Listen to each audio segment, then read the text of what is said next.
السلام علیکم دوستو صحرائے گوپی کے شمال میں دریائے کیرولین اور دریائے اونان کی زرخیز وادیوں میں ان گنت قبائل کے ساتھ ساتھ منگولوں کے بھی قبائل آباد تھے۔ منگولوں کے ایک قبیلے میں یسوکائی نامی شخص کے گھر ایک بچہ کی ولادت ہوئی جس کا نام اس نے تموجن رکھا۔ اس موقع پر اس قبیلہ کے بعض دانا لوگوں نے یہ پیشن گوئیاں کی کہ یہ لڑکا بڑا ہو کر ایک ظالم و جابر جنگجو حکمران بنے گا۔ منگول وحشی قسم کی شکاری قوم تھی۔ چونکہ یہ علاقہ برفانی تھا اس لیے انہیں برف باری اور سردی سے بچاؤ کے لیے کھالوں کی ضرورت پڑتی تھی، جس کے لیے یہ لوگ چھپ کر گھات لگا کر جنگلی گھوڑوں اور بارہ سنگوں کا شکار کرتے تھے۔ جس وقت تموجن پیدا ہوا اس کی قوم سینکڑوں خاندانوں میں بٹی ہوئی تھی اور اس کا اپنا قبیلہ بھی ان سے ناراض تھا۔ ابھی یہ لڑکا چھوٹا ہی تھا کہ اس کے باپ کو اس کی دشمنوں نے زہر دے کر ہلاک کر دیا۔ اس طرح یہ لڑکا اپنی بیوہ ماں کے زیر سایہ اپنے دوسرے بہن بھائیوں کے ہمراہ پروان چڑھتا رہا۔ اس کی ماں اکثر راتوں کو اسے اپنے پاس بٹھا کر اس کے آباء و اجداد کی بہادری اور جرأت کے واقعات سنایا کرتی تھی۔ یہی وجہ تھی کہ تموجن بچپن ہی سے نڈر اور بہادر تھا۔ اس قدیم دور میں قبائل کے درمیان دشمنی اپنے عروج پر تھی۔ ایک دن یہ لڑکا جنگل سے اکیلا گزر رہا تھا جہاں دشمن قبیلہ کے 6 نوجوان اسے قتل کرنے کے لیے گھات لگا کر بیٹھے ہوئے تھے۔ ان نوجوانوں کو دیکھ کر تموجن بالکل نہیں ڈرا بلکہ اپنی تلوار نکال کر ان کی طرف دوڑا۔ ان لڑکوں نے اس کی طرف تیر پھینکے لیکن وہ ان سے بچتا ہوا ان پر حملہ آور ہو گیا اور انہیں ہلاک کر دیا۔ ان کے گھوڑے لے کر جب وہ اپنی ماں اولون کے پاس آیا تو اس کی ماں اس کی بہادری سے بہت خوش ہوئی۔ بڑا ہونے کے بعد تموجن اور اس کے قبیلہ پر سب سے پہلے جو مصیبت آئی وہ یہ تھی کہ اس علاقے کا ایک دشمن قبیلہ جس کا سردار ترغاتائی تھا اس نے اچانک ان پر حملہ کر دیا۔ تموجن اور اس کے قبیلے کے لوگ ان کا مقابلہ نہ کر سکے اور بھاگ کھڑے ہوئے، لیکن تموجن کی بدقسمتی کہ وہ ان کے ہاتھ لگ گیا۔ اسے گرفتار کر کے انہوں نے اسے اپنے سردار ترغاتائی کے سامنے پیش کیا تو اس نے تموجن کو ایک خیمہ میں قید کر دیا۔ خوش قسمتی سے اسے خیمے سے بھاگنے کا موقع مل گیا اور وہ چھپتا چھپاتا واپس اپنے قبیلے میں پہنچ گیا۔ تموجن کے قبیلے کے لوگوں نے محسوس کیا کہ انسانوں کے اس جنگل میں وہی محفوظ رہ سکتا ہے جس کے پاس طاقت اور قوت ہو۔ چنانچہ انہوں نے فیصلہ کیا کہ وہ اپنا ایک مضبوط اور بڑا لشکر تیار کریں گے۔ اس سلسلے میں انہوں نے ایک مجلس بلائی جس میں قبیلہ کے لوگوں نے فیصلہ کیا کہ تموجن ایک بہادر اور دلیر نوجوان ہے، لہٰذا اسے قبیلے کا سردار بنا دیا جائے۔ دوستو اس طرح تموجن اپنی دلیری اور بہادری کی وجہ سے منگولوں کے قبیلے کا حاکم اور سردار بن گیا۔ اس کے قبیلے نے اسے چنگیز خان کا لقب دیا۔ چنگیز خان نے منگولوں کا حاکم اور سردار بننے کے بعد کوشش کی کہ اس علاقے کے تمام قبائل کو اکٹھا کیا جائے اور یہ حکم جاری کیا کہ اس علاقے میں جتنے بھی قبائل ہیں کوئی ایک دوسرے پر ہاتھ نہیں اٹھائے گا۔ اس اعلان کے بعد اس کے حامیوں اور لشکر میں تیزی سے اضافہ ہونے لگا۔ کچھ ہی عرصے میں اس کے لشکر میں سپاہیوں کی تعداد 13,000 کے لگ بھگ ہو گئی۔ اس اثناء میں صحرائے گوپی کے شمالی علاقے کے ایک قبیلہ تائی جوت جس کے سردار کا نام تپرغاتائی تھا، اس نے چنگیز خان کے حامیوں کی بڑھتی ہوئی تعداد دیکھ کر اس پر حملہ کرنے کی ٹھان لی اور اپنے 30,000 کے لشکر کے ساتھ حملہ کرنے کے لیے آگے بڑھا۔ چنگیز خان نے بڑی دلیری اور جرأت کا مظاہرہ کرتے ہوئے اپنے ساتھیوں کو جوابی کارروائی کا حکم دیا۔ اس کے سپاہیوں نے دشمن پر انتہائی تیز رفتاری سے حملہ کیا اور اتنے تیر برسائے کہ جنگ کے ابتدا ہی میں تپرغاتائی کے لشکر کو بھاری جانی نقصان اٹھانا پڑا اور اس کے بعد انتہائی ہولناک دو بدو جنگ شروع ہو گئی جس کے نتیجے میں چنگیز خان کے سپاہیوں کو پہلی بار شاندار فتح حاصل ہوئی اور دشمن قبیلے کا سردار تپرغاتائی شکست کھا کر بھاگ گیا۔ کسی دشمن کے خلاف چنگیز خان کی یہ پہلی فتح تھی۔ دشمن کے خلاف جنگ میں اس فتح نے چنگیز خان کے حوصلوں کو مزید بلند کر دیا اور اس نے اپنے لشکر کی تعداد میں مزید اضافہ کرنا شروع کر دیا۔ وہ ایک ناقابل تسخیر طاقت بن کر ابھرنا چاہتا تھا۔ چنانچہ جب اس کی طاقت اور لشکر کی تعداد خوب بڑھ گئی تو اس نے چین کو فتح کرنے کا ارادہ کر لیا۔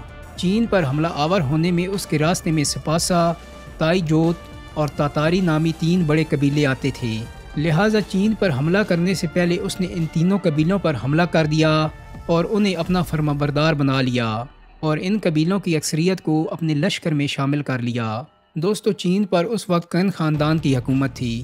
ان کے سپہ سالاروں کو جب اطلاع ملی کہ چنگیز خان ان پر حملہ کرنے والا ہے تو انہوں نے بھی جوابی کارروائی کی تیاریاں شروع کر دیں۔ چین میں اکثر شہروں کے گرد قلعے اور فصیلیں بنی ہوئی تھیں اس جنگ کے لیے چنگیز خان نے یہ منصوبہ بندی کی کہ اپنے لشکر کو 4 حصوں میں تقسیم کر کے اپنے چاروں بیٹوں چوچی، چغتائی، اوغدائی اور تولائی کو ان لشکروں کا سردار بنا دیا، اور یہ حکمت عملی اختیار کی کہ جن شہروں یا قصبوں کے گرد قلعے اور فصیلیں نہیں تھیں ان پر حملہ کر کے انہیں فتح کرنا شروع کر دیا۔ چنگیز خان نے انتہائی برق رفتاری سے کام لیا اور تیز رفتاری کو اپنا جنگی حربہ بنایا۔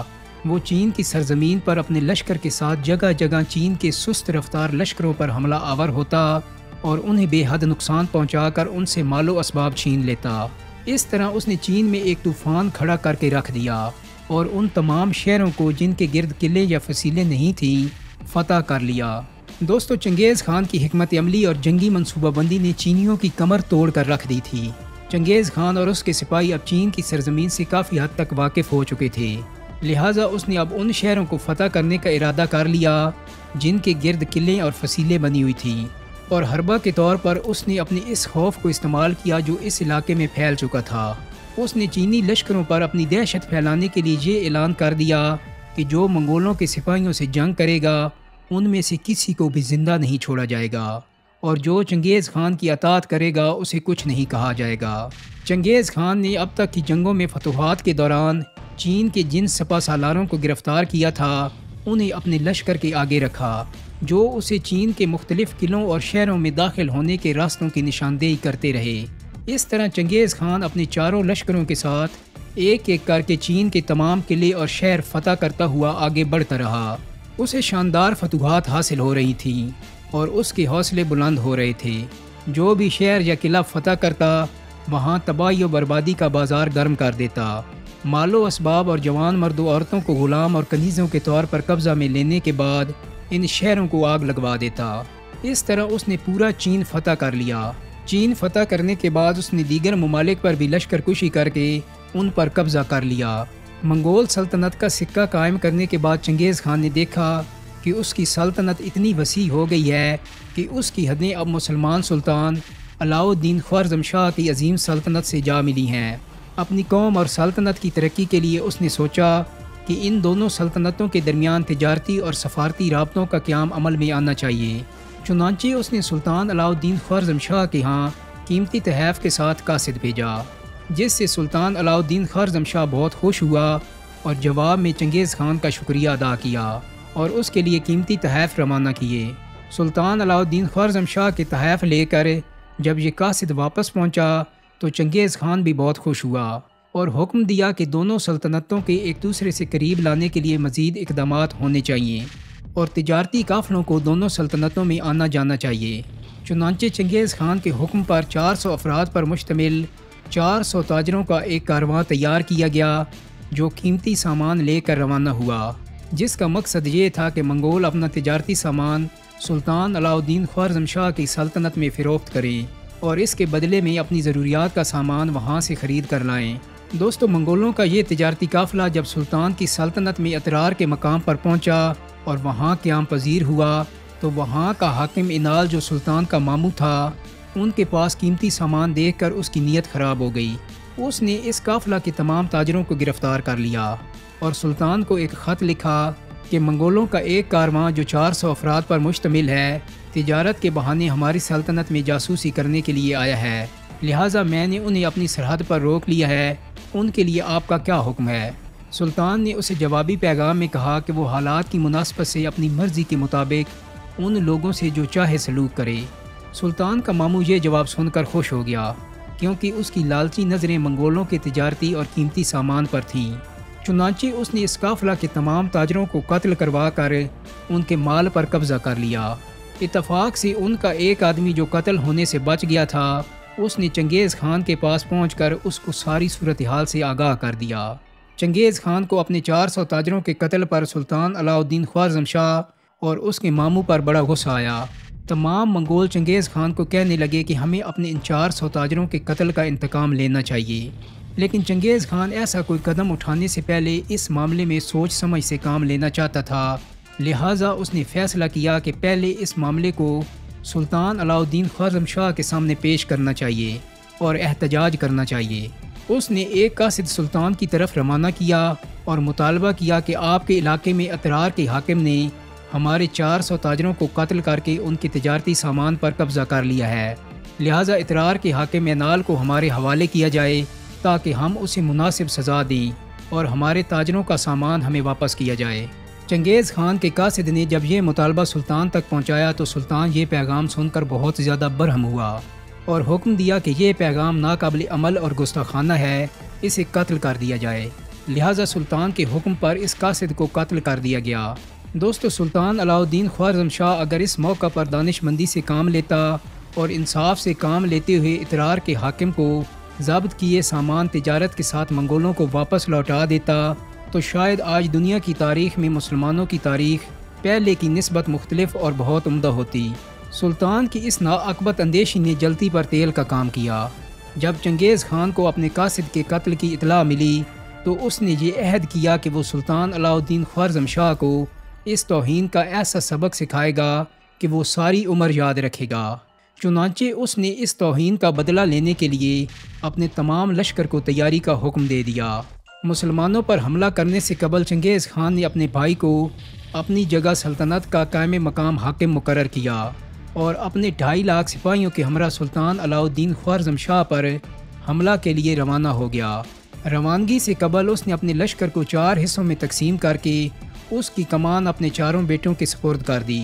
اس دوران اسے اطلاع ملی کہ اس کا ہمسایہ اور دشمن سلطان علاء الدین خوارزم شاہ اپنے علاقے سے نکل کر سلطنت کے ایک شہر جند پہنچ رہا ہے۔ اس نے فوراً اپنے بیٹے جوچی اور ایک بہترین سالار کو 1 لاکھ سپاہیوں کے لشکر کے ساتھ اس کے پیچھے روانہ کیا۔ جوچی اپنے لشکر کے ساتھ سلطان علاء الدین خوارزم شاہ کے علاقے میں داخل ہو گیا۔ اس وقت اس علاقے میں سلطان علاء الدین خوارزم شاہ بھی اپنے لشکر کے ساتھ پڑاؤ کیے ہوئے تھا اور اس سے چند میل کے فاصلے پر اس کا بیٹا جلال الدین اپنے لشکر کے ساتھ موجود تھا۔ سلطان کو جب یہ خبر ملی کہ چنگیز خان کا بیٹا اپنے 1 لاکھ کے لشکر کے ساتھ اس کے علاقے میں داخل ہوا ہے تو اسے بے حد غصہ آیا۔ سلطان علاء الدین خوارزم شاہ اور اس کے سپاہی جنگ کا بہترین تجربہ رکھتے تھے، لیکن منگول سپاہی بھی چین میں مسلسل جنگوں میں مصروف رہنے کی وجہ سے سلطان کے مقابلے میں زیادہ جنگی مہارت رکھتے تھے۔ سلطان علاء الدین خوارزم شاہ اپنے لشکر کے ساتھ منگولوں کے لشکر کا راستہ روک کر کھڑا ہو گیا۔ دونوں لشکروں میں گھمسان کی جنگ ہوئی۔ چنگیز خان کے سپاہیوں نے اتنا زوردار حملہ کیا کہ وہ سلطان کے لشکر کو ایک طرف سے کاٹتے ہوئے اس کے درمیانی حصہ کی طرف چلے گئے۔ سلطان کے سپاہی بھی ڈٹے ہوئے تھے اور جان توڑ کر لڑ رہے تھے۔ قریب تھا کہ سلطان کو شکست ہو جاتی۔ خوش قسمتی سے اس کا بڑا بیٹا جلال الدین خوارزم شاہ بھی اپنے لشکر کے ہمراہ وہاں پہنچ گیا اور منگولوں پر اتنا زوردار حملہ کیا کہ منگولوں کو پیچھے ہٹنا پڑا اور چنگیز خان کا بیٹا جوچی اپنے لشکر کو لے کر بھاگ نکلا۔ اس جنگ میں سلطان کے بہت زیادہ سپاہی مارے گئے۔ اس نے اندازہ لگایا کہ منگول دوسری قوموں کے مقابلے میں زیادہ نڈر اور جری ہیں اور بے خوفی سے حملہ آور ہوتے ہیں، لہٰذا اس نے اپنے طور پر فیصلہ کیا کہ وہ آئندہ منگولوں سے نہیں لڑے گا۔ دوستو، منگولوں کا خوف سلطان علاء الدین خوارزم شاہ کے دل و دماغ پر اتنا حاوی ہو گیا کہ وہ بجائے اس کے کہ چنگیز خان کے مزید حملوں سے نبرد آزما ہونے کے لیے مزید جنگی منصوبہ بندی کرتا، غلطیوں پر غلطیاں کرتا رہا۔ اس کی سب سے بڑی غلطی یہ تھی کہ چنگیز خان کے لشکر کو شکست دینے کے بعد وہ اپنے تمام لشکر کو لے کر سمرقند پہنچ گیا، حالانکہ اس کے لشکر کی تعداد اس وقت 4 لاکھ کے قریب تھی۔ دوسری بڑی غلطی اس نے یہ کی کہ اپنے لشکر کو اس نے مختلف حصوں میں تقسیم کر دیا۔ اپنے لشکر میں سے اس نے 60,000 کا لشکر اپنے ماموں اینال کی طرف روانہ کر دیا، جس کی وجہ سے چنگیز خان اس کی سلطنت پر حملہ آور ہوا تھا۔ 30,000 کا لشکر اس نے بخارا کی طرف اور تقریباً 2 لاکھ کا لشکر سمرقند کی حفاظت کے لیے متعین کر کے باقی لشکر اپنے پاس رکھا۔ اس طرح سلطان علاء الدین خوارزم شاہ نے اپنی جنگی طاقت کو کمزور اور منتشر کر لیا۔ سلطان کو چنگیز خان کے بارے میں اطلاعات مل رہی تھیں کہ چنگیز خان اپنے 4 بیٹوں کی کمان میں اپنے لشکر کے ساتھ ایک ایک کر کے مسلمانوں کے تمام شہروں پر قبضہ کرتا جا رہا ہے۔ ادھر سلطان علاء الدین خوارزم اپنے دل میں چنگیز خان کا خوف لیے اپنے 2 لاکھ کا لشکر لے کر کبھی کسی شہر اور کبھی کسی شہر منگولوں کے آگے آگے بھاگتا پھر رہا تھا۔ سلطان کے ذہن میں منگولوں کا اتنا خوف بیٹھ گیا تھا کہ اس نے نہ تو اپنے سپہ سالاروں کی بات مانی اور نہ ہی اپنے بیٹے کی۔ چنانچہ سلطان ایک جزیرے میں روپوش ہو گیا۔ اس نے اپنے اہل خانہ کو جس قلعے میں محفوظ کیا تھا اس قلعہ تک منگول پہنچ گئے۔ اور اس کا محاصرہ کر لیا۔ تھوڑی سی مزاحمت کے بعد انہوں نے قلعہ پر قبضہ کر کے تمام محافظوں اور دیگر مردوں کو قتل کر دیا، جن میں سلطان کے قریبی عزیز اور بوڑھی عورتیں بھی تھیں۔ سلطان کی بیٹیوں اور خوبصورت لڑکیوں کو منگول سرداروں نے آپس میں بانٹ لیا۔ جب یہ افسوسناک خبر سلطان کو ملی تو شدت غم سے اسے ایسا دھچکا لگا کہ کچھ دن بیمار رہ کر وہ مر گیا۔ سلطان علاء الدین خوارزم شاہ کی موت پر چنگیز خان بہت خوش ہوا۔ وہ سلطان کے بڑے بیٹے جلال الدین خوارزم شاہ کی دلیری اور جرأت مندی سے بھی واقف تھا۔ اسے اس بات کا بھی اندازہ تھا کہ اگر جلد ہی جلال الدین کا خاتمہ نہ کیا گیا تو ایسا نہ ہو کہ وہ منتشر مسلمانوں کو جمع کر کے اس کے خلاف کوئی لشکر تیار کر لے اور منگولوں کی ساری فتوحات کو بدترین شکست میں تبدیل کر دے۔ لہٰذا چنگیز خان نے اپنے بیٹے اور سپہ سالاروں کو حکم دیا کہ وہ جلال الدین خوارزم شاہ کو تلاش کریں۔ سلطان جلال الدین کو جب یہ اطلاع ملی کہ چنگیز خان خود ایک بہت بڑے لشکر کے ساتھ اس پر حملہ آور ہونے کے لیے آ رہا ہے تو اس نے چنگیز خان سے ٹکرانے کا عزم کر لیا۔ اس موقع پر سلطان جلال الدین نے اپنے لشکر کو 3 حصوں میں تقسیم کیا۔ درمیانی حصہ کا لشکر سلطان نے اپنے پاس رکھا۔ دائیں اور بائیں جانب کے حصے کا لشکر اپنے 2 سپہ سالاروں سیف الدین اور امین الملک، جو جنگ کا بہترین تجربہ رکھتے تھے، ان کی کمان میں دے کر بروان شہر کے باہر کھلے میدان میں اپنے لشکر کے ساتھ چنگیز خان کا انتظار کرنے لگا۔ چنگیز خان نے آتے ہی مسلمانوں پر اپنی پوری طاقت سے حملہ کر دیا۔ سلطان نے اپنے سپاہیوں کے ساتھ تکبیر بلند کی اور پوری قوت سے منگولوں سے ٹکرا گیا۔ بروانی شہر کے گرد و نواح کے میدان میں سارا دن منگولوں اور مسلمانوں کے درمیان جنگ جاری رہی۔ آخر چنگیز خان اور اس کا لشکر جلال الدین کے سپاہیوں کے سخت حملوں کی تاب نہ لا سکے اور ان کے پاؤں اکھڑ گئے۔ وہ بھاگ کھڑے ہوئے۔ جب منگول بھاگے تو اس وقت سلطان جلال الدین کے جوش اور جذبے کی حالت دیکھنے والی تھی۔ مسلمانوں نے چنگیز خان کے سپاہیوں کا تعاقب کرتے ہوئے ان کا خوب قتل عام کیا۔ سلطان جلال الدین کے ہاتھوں چنگیز خان کی یہ ایک بہت بڑی شکست تھی۔ چنگیز خان کی اس شکست کے بعد سلطان جلال الدین کے لشکر میں بھی ایک بہت بڑا حادثہ رونما ہوا۔ سلطان کے لشکر کے دونوں سپہ سالاروں امین الملک اور سیف الدین کے درمیان ایک انتہائی خوبصورت اور اعلیٰ نسل کے گھوڑے کی وجہ سے تکرار شروع ہو گئی، جو اس جنگ میں مسلمانوں کے ہاتھ لگا تھا۔ امین الملک نے غصے میں آ کر گھوڑے کا چابک سیف الدین کے سر پر دے مارا، جس کی شکایت سیف الدین نے سلطان جلال الدین سے کی۔ سلطان کشمکش میں پڑ گیا کیونکہ ان دونوں کے ماتحت کافی بڑے لشکر تھے۔ وہ ان دونوں میں سے کسی کی بھی دل شکنی نہیں کرنا چاہتا تھا، لہٰذا سلطان نے کسی قسم کے رد عمل کا اظہار نہیں کیا اور خاموش رہنے میں مصلحت جانی۔ سلطان کی خاموشی سے سیف الدین کو دلی رنج ہوا۔ اس نے اپنے حصے کے لشکر سے کہا کہ ہم اب امین الملک کے ساتھ نہیں رہ سکتے، ہم واپس جائیں گے۔ سیف الدین کے اس فیصلے کا علم جب سلطان کو ہوا تو اس نے اسے سمجھایا کہ اگر ہم نے نا اتفاقی سے کام لیا تو منگول ہم پر قابو پا لیں گے۔ ہمارے اتفاق کی وجہ سے ہم نے منگولوں کو شکستیں دی ہیں۔ سلطان کے سمجھانے پر اس وقت تو سیف الدین خاموش رہا، لیکن جب رات کو سب سو گئے تو سیف الدین اپنے لشکر کے ہمراہ سلطان جلال الدین کو چھوڑ کر چلا گیا۔ سلطان جلال الدین کو سیف الدین کے یوں چلے جانے کا بڑا ملال ہوا۔ چنگیز خان جلال الدین سے شکست کھانے کے بعد بڑے غصے اور غضب کی حالت میں تھا اور مناسب موقع کی انتظار میں تھا تاکہ جلال الدین پر حملہ کر کے اپنی شکست کا بدلہ لے۔ اس کے مخبروں نے جب اسے یہ اطلاع دی کہ سلطان کا ایک بہترین سپہ سالار اپنے حصے کے لشکر کے ساتھ سلطان سے الگ ہو گیا ہے تو چنگیز خان نے سوچا کہ اسے سلطان جلال الدین پر حملہ کرنے کا اس سے بہتر موقع پھر کبھی نہیں مل سکے گا۔ چنانچہ اس نے پورے لشکر کو جمع کیا اور سلطان کی طرف بڑھا۔ ادھر سلطان جلال الدین کے مخبر بھی اسے چنگیز خان کے بارے میں اطلاعات فراہم کر رہے تھے۔ سلطان بھی چنگیز خان سے مقابلہ کرنے کے لیے مناسب جگہ کی تلاش میں تھا۔ وہ چاہتا تھا کہ چنگیز خان کو اب ایسی شکست دے کہ وہ دوبارہ مسلمانوں کا سامنا نہ کر سکے، لیکن سلطان جلال الدین کے لیے دشواری یہ تھی کہ پہلے اس کے پاس 60,000 کا لشکر تھا، لیکن سیف الدین کی علیحدگی نے مسلمانوں کی طاقت کو نقصان پہنچایا تھا۔ سلطان جلال الدین کوشش کر رہا تھا کہ کسی طرح اپنے لشکر کی اس کمی کو پورا کرے، لیکن حالات دن بدن دشوار ہو رہے تھے۔ منگول لشکر چاروں طرف سے سلطان کا گھیراؤ کرتے جا رہے تھے۔ سلطان جلال الدین نے چنگیز خان پر آخری ضرب لگانے کے لیے دریائے سندھ کے کنارے پر پہنچ کر ایک بڑے میدان کا انتخاب کیا۔ اس جگہ دریائے سندھ کا بہاؤ بہت تیز اور پانی اتنا گہرا تھا کہ دریا کو پار نہیں کیا جا سکتا تھا۔ مارکا کا دن آ پہنچا اور ایک دن صبح سویرے چنگیز خان اپنے پورے لشکر کے ساتھ اس میدان کے سامنے سے نمودار ہوا۔ سلطان جلال الدین نے دیکھا کہ چنگیز خان نے اس مرتبہ اپنے لشکر میں کچھ تبدیلیاں کی ہیں۔ پہلے وہ لشکر کے درمیانی حصے میں رہتا تھا، لیکن اس مرتبہ وہ اپنے لشکر کے پچھلے حصے میں تھا اور اپنے گرد اس نے 10,000 منگول سپاہی رکھے ہوئے تھے۔ شاید یہ اس نے اس لیے کیا تھا کہ وہ جلال الدین کی دلیری اور شجاعت سے مرعوب ہو چکا تھا۔ وہ جانتا تھا کہ اگر جلال الدین کسی بھی موقع پر جنگ میں کامیاب ہوا تو اس کی گردن ضرور قلم کر دے گا۔ جنگ کی ابتدا کرنے کے لیے چنگیز خان نے اپنے لشکر کے ایک حصے کو آگے بڑھایا۔ نکارے پر چوٹ پڑی، علم بلند ہوئے اور فوجیں ایک دوسرے کے سامنے صف آرا ہو گئیں۔ سلطان جلال الدین خوارزم شاہ نے اپنے لشکر کے بائیں حصے کو امین الملک کی کمان میں آگے بڑھنے کا حکم دیا۔ مسلمان اور منگول آپس میں ٹکرا گئے، گھمسان کا رن پڑا۔ سلطان اور اس کے مجاہدوں نے منگولوں پر اس قدر جان توڑ اور زوردار حملہ کیا کہ منگول فوج کے قدم اکھڑ گئے اور وہ پیچھے ہٹنے پر مجبور ہو گئے۔ اس موقع پر چنگیز خان کے بیٹوں کو غیرت آئی اور وہ اپنے لشکر لے کر ان کی مدد کو لپکے۔ امین الملک کا دستہ بھاگنے والے منگولوں کے تعاقب میں تھا اور یہی ان کی غلطی تھی، کیونکہ منگول ایک حکمت عملی کے تحت پیچھے ہٹے تھے۔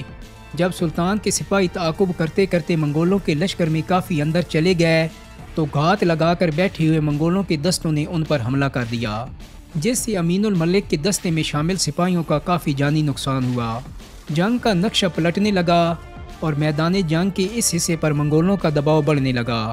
چنگیز خان جو اپنی فوج کے درمیان پیچھے کی جانب کھڑا اپنی فوج کو لڑوا رہا تھا، سلطان جلال الدین کی نظر اس پر پڑ گئی۔ اس کی آنکھوں میں غصے اور انتقام سے خون اتر آیا۔ اسے دیکھ کر سلطان جلال الدین نے فیصلہ کر لیا کہ وہ یا تو منگولوں کو نیست و نابود کر دے گا یا خود اپنے آپ کو موت کے سپرد کر دے گا، اور اس عزم کے ساتھ سلطان نے اپنے تمام لشکر کے ساتھ چنگیز خان پر زوردار حملہ کر دیا۔ سلطان جلال الدین چنگیز خان تک پہنچنا چاہتا تھا۔ چنگیز خان نے جب یہ دیکھا کہ سلطان منگول سپاہیوں کو کاٹتا ہوا اس پر حملہ آور ہو کر اس کو ہلاک کرنا چاہتا ہے تو وہ ایک تازہ دم گھوڑے پر سوار ہو کر اپنے لشکر کے پچھلے حصے کی طرف بھاگا۔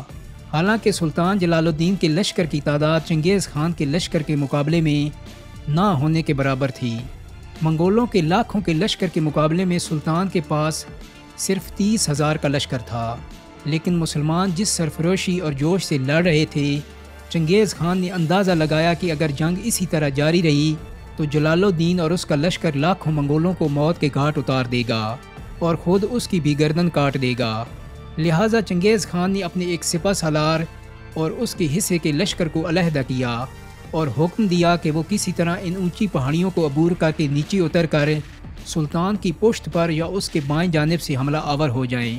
اس طرح سلطان جلال الدین پر جنگ کے 2 محاذ کھل جائیں گے اور وہ اپنے چھوٹے سے لشکر کے ساتھ 2 محاذوں پر نہیں لڑ سکے گا۔ پہاڑ پر چڑھنے والا منگولوں کا یہ لشکر تعداد میں سلطان کے لشکر سے کئی گنا بڑا تھا۔ یہ لشکر اونچے پہاڑ پر چڑھ گیا، جس میں منگولوں کے بہت سے سپاہی پہاڑ سے نیچے گر کر ہلاک بھی ہوئے، لیکن یہ لشکر پہاڑ کی دوسری جانب اترنے میں کامیاب ہو گیا۔ اب سامنے سے چنگیز خان اور اس کے بیٹوں نے اور بائیں جانب سے پہاڑ سے نیچے اترنے والے لشکر نے اپنی پوری قوت سے سلطان جلال الدین پر حملہ کر دیا۔ سلطان جلال الدین کو اندازہ تھا کہ اس کے لشکر کی تعداد بہت کم ہے۔ منگول جس طرح سے اس پر 2 جانب سے حملہ کرنے میں کامیاب ہو گئے ہیں، اس کے لشکر کو بہت زیادہ نقصان ہوگا۔ اپنے لشکر کو اس نقصان سے بچانے کے لیے اس نے زوردار حملہ کیا تاکہ چنگیز خان کے لشکر کو پیچھے ہٹا کر اپنے لشکر کو دریائے سندھ کے کنارے کسی محفوظ مقام پر لے جائے۔ سلطان نے وقتی طور پر چنگیز خان کے لشکر کو پیچھے ہٹنے پر مجبور بھی کر دیا، لیکن جس وقت سلطان پیچھے دریا کی جانب ہٹا تو پیچھے سے منگول سپاہی سیلاب کی شکل میں اس کے سپاہیوں پر ٹوٹ پڑے اور سلطان جلال الدین کے لشکر کو بہت زیادہ جانی نقصان پہنچایا۔ سلطان پیچھے ہٹتے ہٹتے جب دریائے سندھ کے بلند پہاڑی سلسلے کے اوپر پہنچا تو اس نے دیکھا کہ اس کے صرف 700 سپاہی بچے تھے۔ اپنے مٹھی بھر ساتھیوں کو دیکھ کر سلطان پریشان ہو گیا۔ وہ سمجھ گیا کہ اب چنگیز خان پر قابو پانا ممکن نہیں۔ اس نے حسرت بھری نگاہ اپنے تھکے ماندے گھوڑے اور ساتھیوں پر ڈالی، گھوڑے سے اترا اور ایک تازہ دم گھوڑے پر سوار ہو کر گھوڑے کو ایک اونچے پہاڑ پر لے گیا۔ ایک مرتبہ پھر اس نے حسرت بھری نگاہ اپنے پیچھے اور دائیں بائیں ڈالی اور اپنے گھوڑے کو ایڑ لگا کر بلند پہاڑ کے اوپر سے نیچے موت کی صورت میں بہتے ہوئے دریائے سندھ میں چھلانگ لگا دی۔ دوستو، ابھی چنگیز خان کو یہ خبر نہیں ہوئی تھی کہ سلطان جلال الدین اپنے گھوڑے سمیت دریائے سندھ میں کود چکا ہے۔ جب مسلمان پسپا ہو گئے تو چنگیز خان نے اپنے سپاہیوں کو حکم دیا کہ ان کا پیچھا کرو اور کسی کو بھی زندہ نہ چھوڑا جائے، لیکن سلطان جلال الدین خوارزم شاہ کو ہر حال میں زندہ گرفتار کیا جائے۔ چنگیز خان اپنے بیٹے اور سپہ سالاروں کے ساتھ گھوڑے دوڑاتا جب دریائے سندھ کے کنارے پر پہنچا تو سلطان جلال الدین اس وقت دریا کی موجوں سے لڑتا ہوا دریائے سندھ پار کرنے کی کوشش کر رہا تھا۔ چنگیز خان بڑی حیرت اور عقیدت کے ساتھ سلطان جلال الدین کو دریا کی موجوں سے جدوجہد کرتے ہوئے دیکھتا رہا۔ مورخین لکھتے ہیں کہ اس موقع پر چنگیز خان سلطان جلال الدین کی بہادری اور جرأت مندی کی تعریف کرتے ہوئے بے اختیار پکار اٹھا، وہ باپ کتنا خوش قسمت ہے جس کا بیٹا اتنا بہادر ہو۔ سلطان جلال الدین، جس کی باقاعدہ کوئی سلطنت اور فوج نہ تھی، لیکن منگول سپاہی اس سے مقابلہ کرنے سے کتراتے تھے۔ دوستو، اگر سلطان علاء الدین خوارزم شاہ اپنے بہادر بیٹے کی بات مان لیتا اور اپنے لشکر کی کمان جلال الدین کو دے دیتا تو آج تاریخ میں چنگیز خان کا ذکر کہیں نہ ملتا۔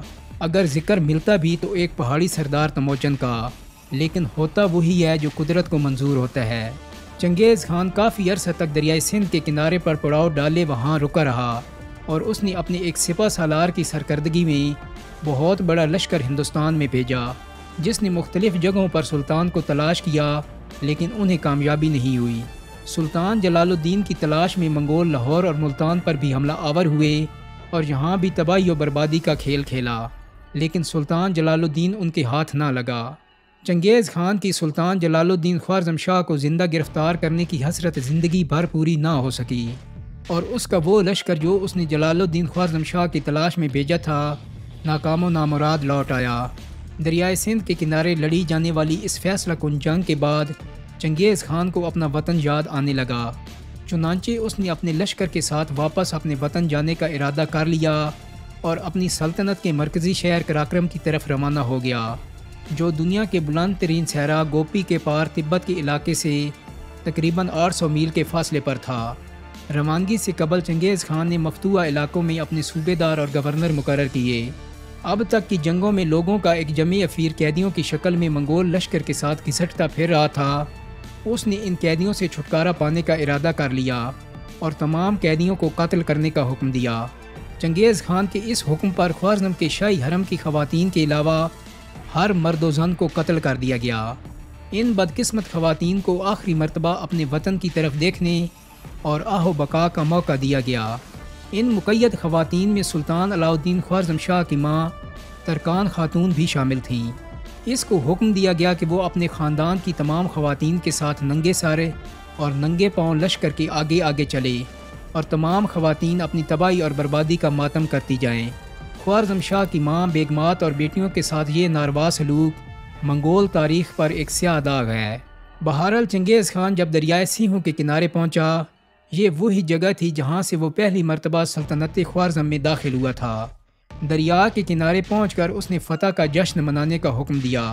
اس وقت وہ سلطان علاء الدین خوارزم شاہ کے تخت پر بیٹھا ہوا تھا جو اس نے فتح کے دوران حاصل کیا تھا، اور اس وقت اس کے سر پر سلطان علاء الدین کا تاج تھا اور اس کے ہاتھ میں سلطان علاء الدین کا عصا تھا۔ چنگیز خان اور اس کے سپاہی دریائے سیہوں کے کنارے کئی دن تک فتح کا یہ جشن منانے کے بعد اپنے وطن کی طرف روانہ ہو گئے۔ چنگیز خان اب بوڑھا ہو چکا تھا، مگر پھر بھی وہ یہ چاہتا تھا کہ چین کے وہ علاقے جو اب تک اس کے حملوں سے بچ گئے ہیں ان پر حملہ کر کے انہیں بھی اپنی سلطنت میں شامل کر لے، لیکن چنگیز خان کو دوبارہ چین پر حملہ آور ہو کر انہیں فتح کرنے کی مہلت نہ ملی اور اسی دوران اس کا انتقال ہو گیا۔ مرنے کے بعد اس کی لاش کو چھکڑے میں لاد کر صحرائے گوپی کے پار اس کے مرکزی شہر کراکرم لایا گیا۔ راستے میں جس جگہ سے چنگیز خان کی لاش گزرتی، ان راستوں پر جو بھی قافلہ یا مسافر ملتا اسے قتل کر دیا جاتا تاکہ کسی کو یہ خبر نہ ہو سکے کہ چنگیز خان مر گیا ہے۔ چنگیز خان کی لاش جب اس کے مرکزی شہر کراکرم لائی گئی تو اسے دفن کرنے کے لیے صلاح و مشورہ ہوا۔ منگولوں کے ایک سردار کو چنگیز خان نے بتا دیا تھا کہ جب وہ مر جائے تو اسے شہر کے سب سے بڑے صنوبر کے درخت کے نیچے دفن کیا جائے۔ یہ درخت بہت اونچا اور بڑا تھا اس درخت کو دیکھ کر چنگیز خان اکثر یہ کہا کرتا تھا کہ اس کا سایہ بوڑھے کے لیے بڑے آرام کی جگہ ہے۔ اس درخت کے ارد گرد صنوبر کے اور بھی چھوٹے چھوٹے درخت تھے جنہوں نے ایک طرح سے اس بڑے صنوبر کے درخت کو گھیر رکھا تھا۔ بہرحال صنوبر کے اس درخت کے سائے تلے ایک بہت بڑی قبر کھودی گئی۔ اس کے بعد چنگیز خان کے اس گھوڑے کو مار دیا گیا جس پر اس نے اپنے آخری دنوں میں سواری کی تھی، اور اس کی ہڈیاں علیحدہ کر کے ان ہڈیوں کو جلا کر خشک اور صاف کر لیا گیا، اور اس قبر کے اندر ایک چھوٹا خیمہ نصب کیا گیا جس میں پکا ہوا گوشت، اناج، ایک کمان، ایک تلوار اور اس کے گھوڑے کی ہڈیاں رکھی گئیں۔ اس کے بعد اس قبر میں چنگیز خان کو دفن کر دیا گیا۔ جب تک اس قبر کے ارد گرد چھوٹے درخت نہیں اگائے اس وقت تک اس قبیلے کے لوگ باری باری چنگیز خان کی قبر پر پہرا دیتے رہے۔ یہ فیصلہ اس لیے کیا گیا تھا کہ کسی کو اس کی قبر کا پتہ نہ چلے۔ بہرحال چنگیز خان جو دشمن کو شکست دے کر ان کے سروں کے مینار تعمیر کرنے کا شوقین تھا اور دشمن کے سروں کی کھوپڑیوں کے پیالے بنا کر ان میں شراب پینے کا عادی تھا، اپنے انجام کو پہنچ گیا۔ دوستو، امید کرتا ہوں کہ میری آج کی ویڈیو آپ کو پسند آئی ہوگی۔ اگر ویڈیو اچھی لگی ہے تو اس کو لائک اور شیئر کر دیں۔ میرے چینل کو سبسکرائب کرنے کے ساتھ ساتھ بیل آئیکن کو بھی کلک کر دیں تاکہ آپ کو میری آنے والی مزید ویڈیوز کے نوٹیفیکیشن ملتے رہیں۔ بہت جلدی ایک نئی ویڈیو کے ساتھ ملاقات ہوگی۔ اپنا بہت سارا خیال رکھیے گا۔ اللہ حافظ۔